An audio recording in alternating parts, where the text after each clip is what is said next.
5, 4, 3, 2, 1. Good morning. Good morning, everybody. What are you doing? I thought you were going to kiss the microphone. No, I'm just saying good morning. Oh. In case they couldn't hear me. Buenos dias. Today is Thursday night for us, Friday morning for you guys. So, yeah, this is the weekend. Already. Oh, one more day of work. Then I can just come home and I hope rest. So. Do we have anything to do this weekend? No. Don't we have our class? Yeah, but that's here. That's not going anywhere. I think I'm in a ditch class this Saturday. So, guys, how you guys doing? We're good. Today was a productive day, busy day. I thought yesterday's devotional was interesting. I appreciated you guys' comments. It's a touchy subject when you begin to talk about race and stuff. And I just pray that we were able to speak in a way that was, through the Holy Spirit and not through the flesh. You know what I mean? Because Amen. There's so many different filters that people hear things through, unfortunately. And everybody has filters. Everything everything we've lived and experienced creates a filter in which how we see life. So I just thank you guys for hearing us out. Yeah. And I'm just glad that we're all we can all always have an open heart, and we can communicate with one another with an open heart and be open-minded as well. And I think that's important, that we can be able to receive, from one another. And I think that's important because if we're able to receive from one another, that means that we're able to communicate with one another. And I think that's important in family. I think that's very important in family. Yeah. Because if there's ever something that's bothering, or there's ever something that's said or anything, I think it's important that things are talked over or expressed in any way. And I think that it's important that we can be able to do that with one another, because that's what it's about. That's what family is about, being able to do that. We were just we just had dinner, and we were talking kind of about this video, and I said I think I know what I want to talk about, and we both discussed it, and we're like, yeah, let's talk about it. Yeah. I'm gonna tell you the title, then I already know what I'm gonna title it, and then we'll go to the scripture, and then we'll talk about it. Yeah. Yeah. So I'm gonna title it "Addicted to the Drama." Addicted to the drama. Okay, so in Galatians chapter 5, verse 1, we're not even going to read a whole lot of passage. We're just going to read one verse. And I think it's an important verse that can be preached and taught in so many different perspectives. But I think it's going to be interesting in the way we present it today. Got it? Yeah. So Galatians chapter 5, verse 1. Real quick, the book of Galatians is many times called the book of freedom, the book of liberty. Because in Galatia, which was a region, there was no city of Galatia. They received the gospel, but real quick, they started turning it into rules and regulations. Okay, so anyways, as Paul is writing them, he says this in chapter 5, verse 1. He says, "Stand fast, therefore, in the liberty by which Christ has made us free, and do not be entangled again with the yoke of bondage." 5:1. Amen. In the Message, it says, "Christ has set us free to live a free life. So take your stand. Never again let anyone put a harness of slavery on you." Wow. So he's telling the church in the region of Galatia, you guys have been set free. Why are you getting entangled again to bondage? So you ever thought of a song? Keep talking. Gosh. So, I want to say this then. Now, I want to set the stage with this, right? Because maybe I'm not talking about everybody. Maybe I am talking about, I don't know. Only you will know whether this affects you or not. This is going to be one of those devotionals that's going to force you to look at your reflection. And sometimes we don't want to do that. Sometimes we don't want to because we just don't. Because honestly, in our heart of hearts, we don't like what we see. And I'm not talking about just our physical appearance. We don't like what we see when we see our character, our personality, our character traits, things that we don't like. This is going to be a direct reflection. This is why I say this. Is because before in the world, in many different ways, a lot of people are just addicted to the drama. You always got to be around drama. You always got to be in the mix. You always got to... I'll give you some personal examples of mine. I remember when I was gangbanging, I was in a gang. It wasn't a huge gang or nothing. I'm talking about when I was a teenager, not later when I became a drug dealer and all that. I'm talking about just a teenager. There was about 40 of us. And it's almost like we had to rile each other up in order to be down for the cause. Always had to be drama. So-and-so got jumped. This person's doing this. This person got disrespected. And it's like when there was weeks with no drama, people would kind of disappear and people would just stay home. And You're boring.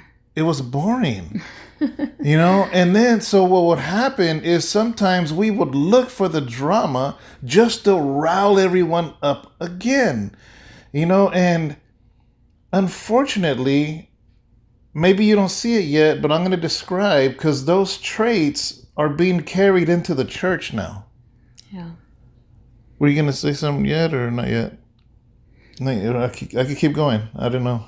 No, go ahead. Okay. I'll bring my little 2 cents and 3 cents in a minute. Yeah. All right. So I have noticed that, man, Lord, help me say this, Lord, in the right way where people receive it.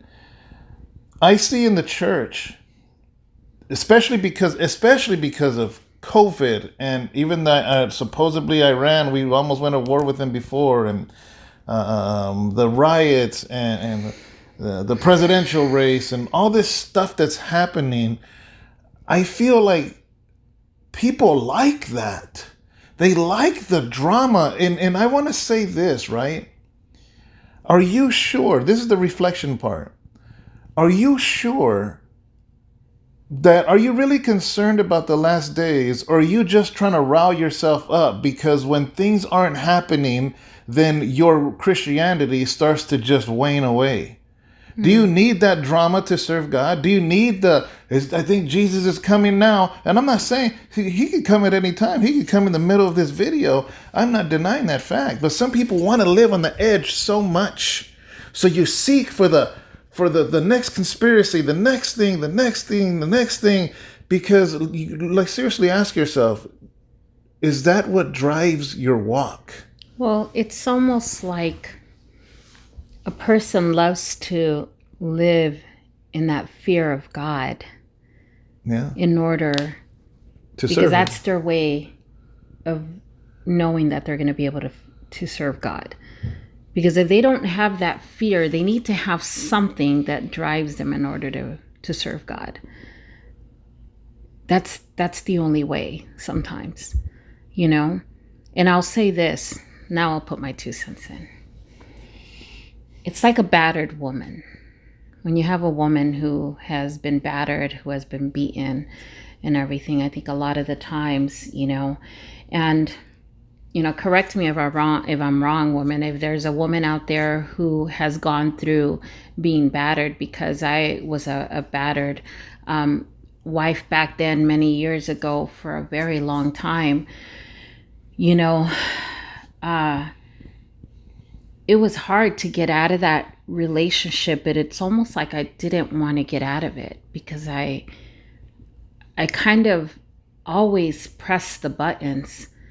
And it seemed like it was a life that I was getting used to because I didn't know how to break that cycle. And sometimes you get so used to pushing the buttons, because the making up and all of that became so nice, because it was a form of love that you received, that it just became natural, and it became wonderful in a sense that became life. And you would push the buttons, get beaten a little bit, and the sorries and all of that, the making up would come, and then it happened all over again. Seeing it was a cycle, an ongoing cycle. I needed the drama, I needed the hurt, I needed the pain in order to stay and to think that was gonna keep me there and keep me there stronger and make things better. But see, it wasn't. It was hurting me, and it was making things worse. And it was slowly, have you heard that song, Killing Me Softly? Well, that's what it was doing. It was killing me softly. And sometimes that's exactly what the enemy is doing to people. It's killing them softly, and they don't even realize it. That drama, all that stuff that's seeping in slowly, it's killing them softly, and they don't even realize it. You know, I've talked to people that have served in the military during wartime. I have read and personally talked to them. And when they come back from a war zone, they don't know how to live a civilian life.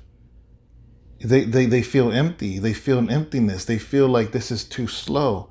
And some of them want to go back. Even though the war's over, they're like, I almost wish I could go back. You know? Yeah. And sometimes I love my brothers that have came out of a gangster lifestyle. And I know many of you that watch, I'm speaking to you guys directly. Please hear me and really truly reflect. Is sometimes we were in a war zone for so long that now we don't know how to be a normal Christian during peacetime. Like, I am not saying, see, the end is going to come. Nothing's going to stop it. The Antichrist is going to come. I'm not going to stop it. But here's the thing. When somebody has truly been at war, you actually enjoy the peacetime. You know?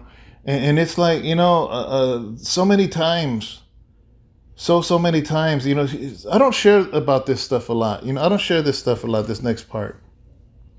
I was so involved in a lot of stuff, a lot of crime and prison mafia stuff, just craziness, that I don't understand how I'm alive today. The people and the characters I was around. And the drama was real. This wasn't like a bunch of kids and somebody does a drive-by. I mean, these are people that would smile at your face and assassinate your entire family the next day. And some of these people would show up at my house and I would have to threaten them not to come back. Just craziness. So now, serving God, why would I want to live that drama? If it's going to come when it comes, why am I trying to hurry it up? You know, and it's like, we got to truly ask ourselves, you know, and let me say this, because I feel scatterbrained, but no. This is the point I want to make, is this.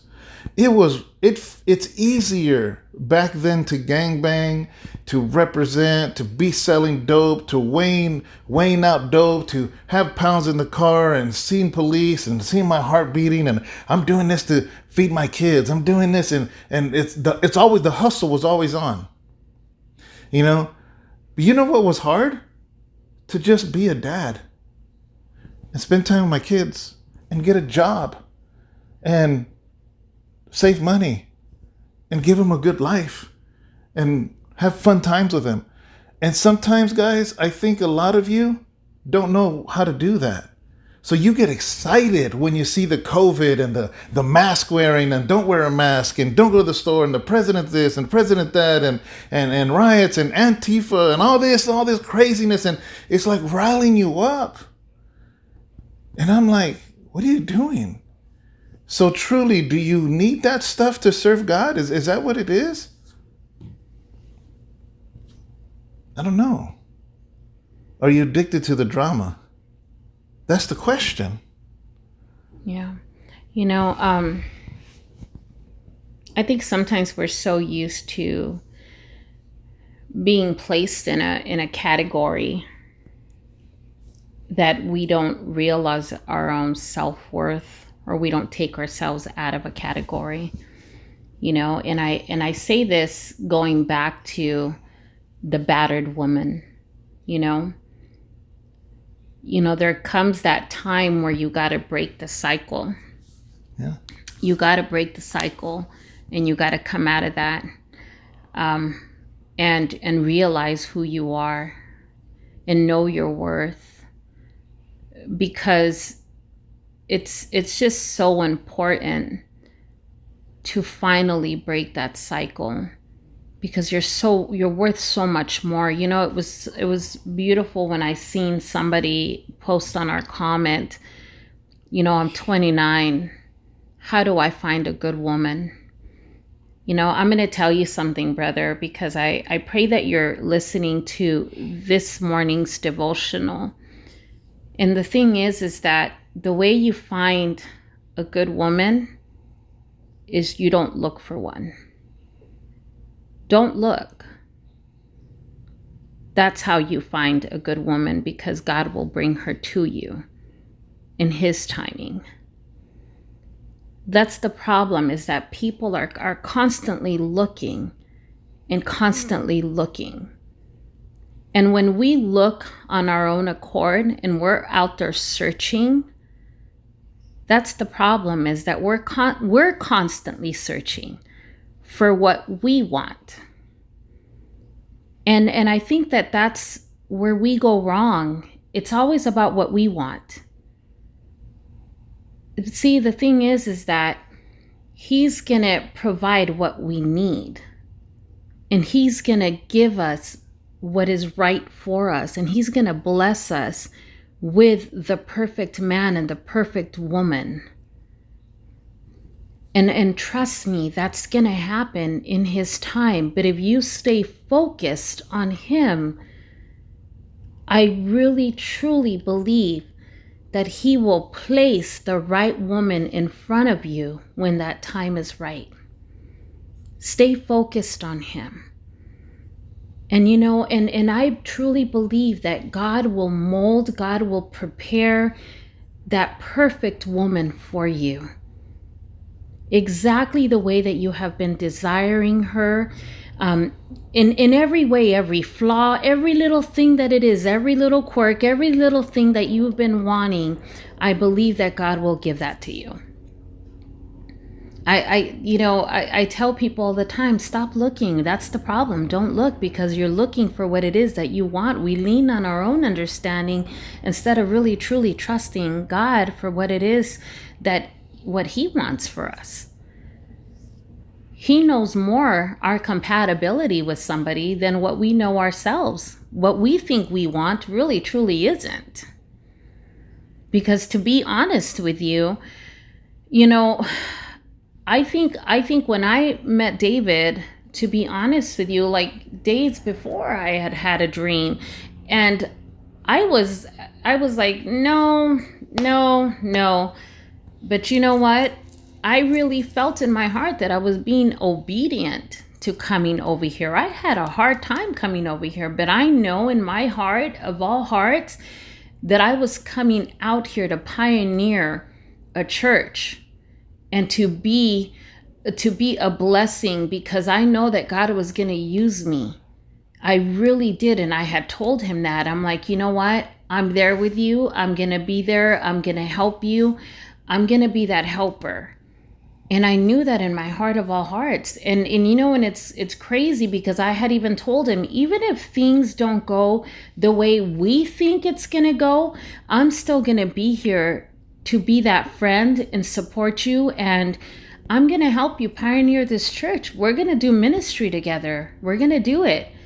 And you know what? Here we are, years later. Remember when I told you that? Tell me what.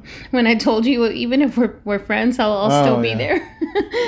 You know? Was this a current comment or something? Or? Huh? Yeah, it was. Oh. It was today. So I just got to say that to you, brother, because I'll tell you what, that there is amazing women out there, even if they're broken, even if they've gone through things and everything. There is so many amazing women out there. And I got to tell you, sister, if you've gone through some things, I know, because I've gone through some things, and I know that God can pull you out of those things and he can do some amazing things in your life. Trust me, I know. I know that I know, because if he can do it in my life, I know he can do it in your life. That's for sure. You know, so you might be saying, why did they use this verse in Galatians 5:1? It's because he's talking to a people that were bound in religion before.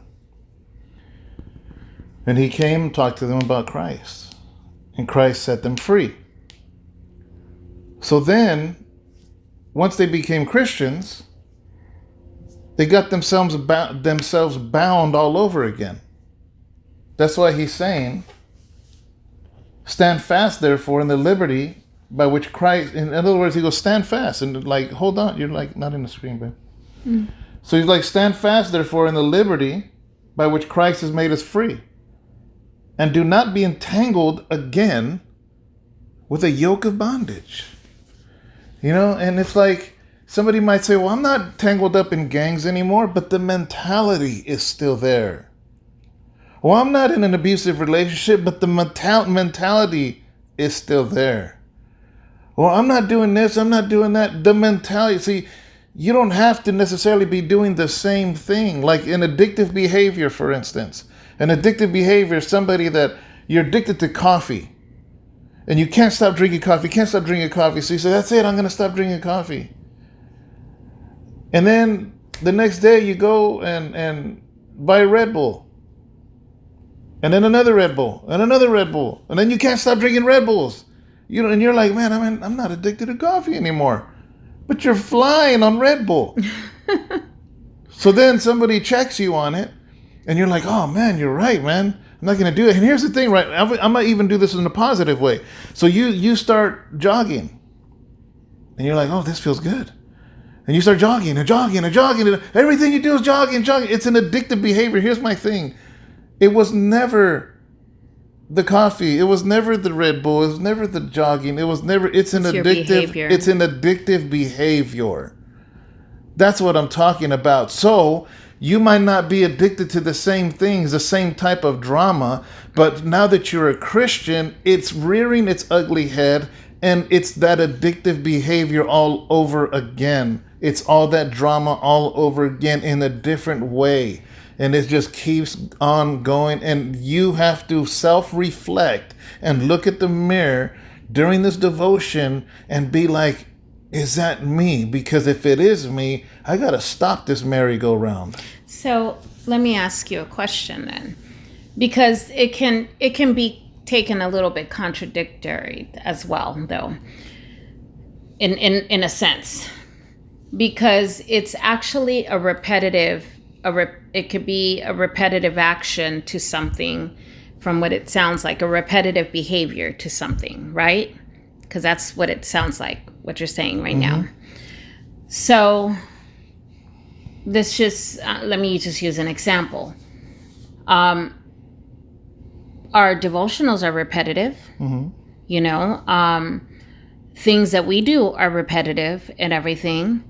So, you know, could they justify things? You know, so at what point, at what line can something be drawn where the behavior can cross a line and it's a good behavior and a bad behavior? That's easy. So it's easy. So, you know, I mean, it's an easy answer. Because jogging, when you just use jogging, to me, I take that as a good behavior, though. And it's repetitive behavior. I have the answer. Okay. That's what I keep saying. Okay. The answer is this. When it starts to negatively affect you or the people around you is when it becomes addictive behavior for a negative. Because everything's addictive. Because if you start eating healthy, that's a good thing. But if you become to the point where you lose all the weight, you look amazing, and you still think you're fat and ugly, that is something else. That's something psychologically. That is something, that is something different. It goes with everything. Like, I like cycling. But can you imagine if it got to the point where I'm constantly cycling, I don't do nothing else or nothing at all? And sometimes you got to be like, babe, can you like not go for a ride today? Or like when you're at your fish tank all the time and Yes. I'm just like, seriously, babe? Like, hello, I'm right here. Well, they're living animals. That's animal abuse if I don't take care of them. That's like saying, oh, you're going to feed the dog again? Well, the dog's got to eat.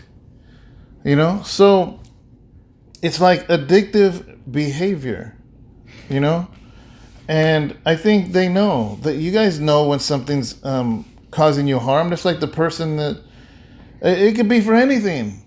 It can be for anything, And I think the fine line is when it harms you and harms those around you.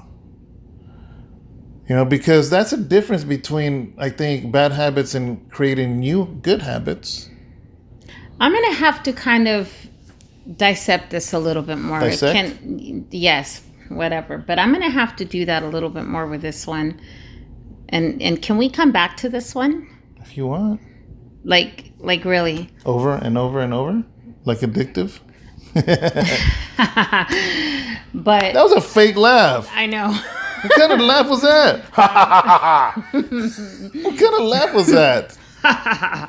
But anyhow, guys, I'd like to come back to this one because it just, I don't know. It's, to me, I just kind of feel like I'd like to talk about this one a little bit more. It just, I have a few more questions on it, but I'd like to read on it a little bit more. And I'd like to ask him more questions on it because I don't know. I don't know. Is that a friendly way of not agreeing with me? Yes, actually it is. Why? Because maybe I'm not saying it right, or maybe it's not being clarified right. But I know exactly what I'm saying. Maybe I'm not saying I know. No. It's not that you're not clarifying it right. Maybe I just need to. It's not that you're not clarifying, but maybe I want to. It needs to be elaborated more. Because maybe the coffee and all that was a bad example, because ultimately this is what I'm talking about, is the behaviors of somebody that came out of the life I came out of, and that life now changes as a Christian, but the addictions are still there and the things are still there. See, because for me, I think the root cause of the reason why I never left the abuse, or I never left the abuse of anything is and I'll be completely honest with you, is that the true root cause of why I never left the abusive relationships or any of that is because I never felt worthy enough to get anything better. I never felt, because of the molestations and all the stuff that I had been through, and I felt unworthy. I felt ashamed, and I felt like that was the best that I can have, and that I felt like I just couldn't do better. Mm-hmm. So I felt like I might as well just stay. This is the best I can have. This is what I deserve. And so in my mind, in my mentality, in my heart, that I felt like this is my life, and this is all I'm going to have. Mm-hmm. So I would never leave.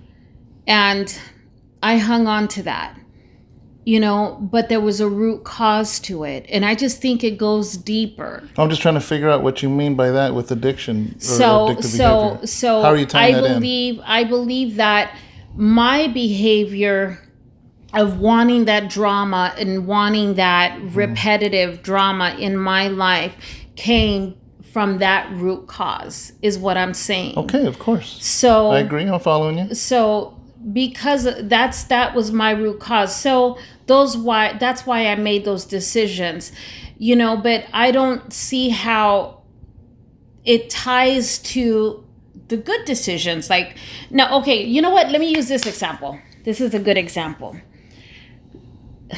Yes, I'm glad. Okay. So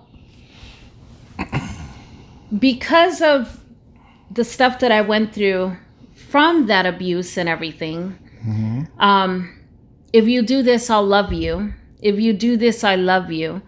I became a people pleaser. Okay. I became a person that always wanted to do for people, and I just became a busybody because of that for a lot of my life, and I always wanted to do that. And I just always felt that I needed to do, so I became busy. But the thing is that I think that right there became sort of like that addiction that you're kind of talking about, an addiction. But the thing is that I didn't see it as a bad addiction at that time, but at the same time, it was an addiction that was hurting me at the same time, but I didn't see it as a bad addiction. Do you get what I'm saying? Mm-hmm. But at what point? But are you admitting it was a bad addiction? Well, even though you didn't see it at the time. Well, I didn't, but see, it really didn't hurt anybody though. It hurt you. Well, in a sense, I guess it did by maybe making me physically tired, but it really didn't though. I think it did though. I think that you not knowing who you were in Christ, you feel like you needed to please people and to please God constantly. And that's my point, is when people come out of drug addiction and they come to serve Jesus, Jesus becomes a new drug to them instead of becoming their savior. Okay, yeah, in that sense, yes. So that's what I'm trying to yes. say. That's what all I've been trying to say. Okay. Is that. Is okay, I so see, that's a good example. I see people then, yes. come into Christ and are chasing God. Yes, that's a good point. And before yes. you were trying to find the next hit of heroin, and now you're looking for the next event of Jesus and the next this and the next that and all this stuff. He has a really good point there, because that is so true. So I guess maybe that is more clarity. Yes. So then you're not debating me. Maybe I just worded it wrong. Okay, so now I'm understanding a little bit. So yes, that in that sense, but there was a root. It all comes from a root. Yes. That's where I'm trying to get to, that it comes from a root. Here's the root cause. though. Here's the root. And you did hit it on the nail without realizing it. You said, I felt like I was less than. So the drug addict, the gang member, the ex-con, the prostitute, whatever, comes to Christ, and you come out of the lifestyle and you get yourself so busy in Jesus because you don't in your heart feel like you're worth his time. So you're constantly going in circles, and the whole time Jesus says, come to me, you who are heavy laden, and I will give you rest. He doesn't say come to me and get busy the way you were in the streets. See, this is why it's so good that we do this, because bringing this out in the open, it just brought everything together. Yeah. And I'm glad that I was able to share that, because I needed to elaborate more. I really needed to understand that. And that's what I was saying. And I was being honest with you. Like, I really needed to look into it more, to elaborate, because I wasn't understanding. Yeah, and that's fine, because maybe my examples I used were bad. But after I started thinking about it, I'm just like, okay, let me make this a little more clear. And now I understood it, because when you used the jogging one, I was just kind of like, well, how is that bad? Well, because here's the thing, though. And here's the things that, again, remember how I said we all live through the filters we see. Mm-hmm. One of my first jobs was at Tracy Press. Okay. I was a nighttime lead. One of the workers there that was my assistant, he was older than me. I was barely 18. He was maybe 38. He was a constant jogger. He always jogged. He would go and constantly jog. Like, I never saw him outside of jogging shorts. He would wear jogging shorts to work at 1 a.m. because he would go for a run. What? It reminds me of, who's the exercise guy with the curly hair? Oh, yeah, like that. Well, I mean, the story isn't so funny, because he had an aneurysm jogging. Oh, wow. He went to San Francisco to do a jog, and he died. He just fell over, and he was dead by the time he hit the cement. Oh, wow. So this is what I mean. Like, so when I said jogging, obviously I'm good, my filter, and I saw this person he's the most person I've ever known in my life that was into jogging, and he died. Yeah. You know, maybe that had nothing to do with jogging. Maybe, Okay. I don't know, you know, but, you know. And in a sense, maybe now that I think about it, it can be because, it can be extreme. I know, because I know there's, you know, like I have a family member, and I'm sure you know which family member. Yes. I have a family member that I get afraid to eat anything out of the norm in front of them because I get scared they're going to be like, why are you eating that? Don't be eating that, you know, and I get worried about just eating the wrong thing in front of them, you know, or just something because they're constantly on top of me. But it's extreme. And it is extreme. Or, you know, and they're beautiful and they're wonderful, man. They're so fit and everything, but they're very self-conscious about themselves, you know, like they can't even take a picture with me or something because they're just kind of like, oh no, I look fat. And I'm like, oh my God, are you kidding me? You're beautiful. But I had somebody that used to be in our cycling group, and he was addicted to marijuana, couldn't stop drinking marijuana. He got himself drinking marijuana or smoking marijuana? Did I say drinking? You said drinking marijuana. and that's all he did all day. He admitted it because he was in the church, and he's like, but then he saw me cycling. He bought a bike.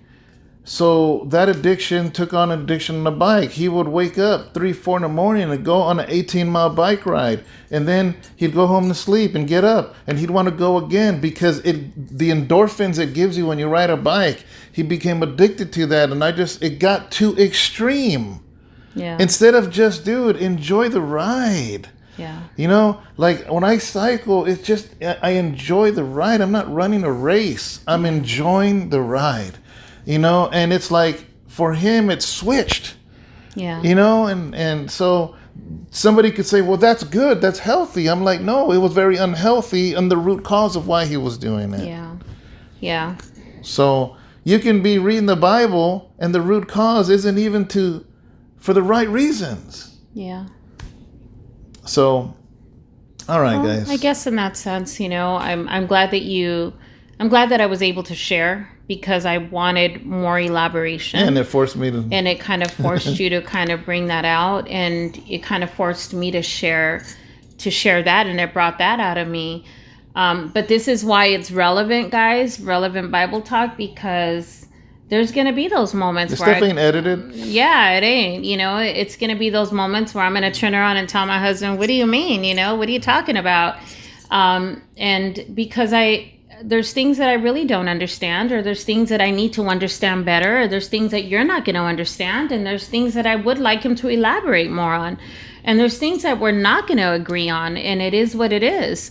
But, you know, I'm glad that we're able to be open. We're open books, and we don't edit anything, you know, obviously. But we just like to keep it real, guys. And man, I know we like drama. I know we like the fight. I know we like the war. I know we like that because that stuff comes easy. But what if Christ didn't come for another 30 years? Could you just settle for that? Could you just settle for that and just raise your family and be with your spouse and love those that are around you? Does it have to be all crazy? Does it have to be end times in order for you to serve Jesus? Is that what it takes? What if Jesus says, hey, I'm not coming for another 30 years. Calm down and just live your life. Enjoy your life. Peace. Could you do that? Or, in all honesty, would you fall away? Because if you answer yourself, said, you know what? Maybe I would fall away. Then the next question is, maybe that's why everything I post is about the end times. You got to really check yourself, man, and really reflect yourself for your salvation, because the Bible says to work out your own salvation with fear and trembling. Yeah, you don't want to live a schizophrenia life. Yeah. Yeah. Yeah, you don't want to live like that. It's almost like you're going to be looking out your window all the time, and you're going to be looking at the little people or looking outside. It's almost like as if It's almost as if you have to convince yourself Jesus is coming today just for you to walk a straight Christian life. Yeah. Did you hear me, guys? That's If tough. you have to convince yourself that today could be the last day just so you can walk righteous in the Lord, if that is true, brother, sister, you got some soul searching to do. Seriously. Absolutely. Because you were set free and now you have set yourself in bondage again. So, all right. I know. Why come out of bondage just to tie yourself up again? Yeah. Yikes. All right, guys. We love you guys. Have a beautiful, blessed morning, blessed day. And we will see you guys on Sunday. We love you guys so much. And Or Saturday, are we doing the thing or not? oh, yeah. Ooh. Part 3 of the identity class is this Saturday. Sábado. I usually do it at 12 too, but I might do it earlier. Yeah, let's get it Yeah. done and over with early, guys. I'm thinking 12 o'clock, guys. I'm going to design the flyer and send it out to everybody today. You'll get it the day you're watching this. Make sure you're connected with us. The only way to be connected with us is to text HORC to 209-400-9725. I'll put it on the screen. That way you'll get the flyer. If you don't do that, chances are you're not going to get the flyer. You're not going to know about it because it's through Zoom. So, all right, guys. All right, and we'll be doing the drawing, guys. We'll be doing 2 shirts. Okay, so make sure that you are on there, because if I see you on there, make sure that your name pops on there, so that way, or that you check in at least, so that way I can be able to write your name down as you guys are popping up and say hello or something, so I can put your name down for the drawing. Amen. All right, bye. We love you guys. Bye.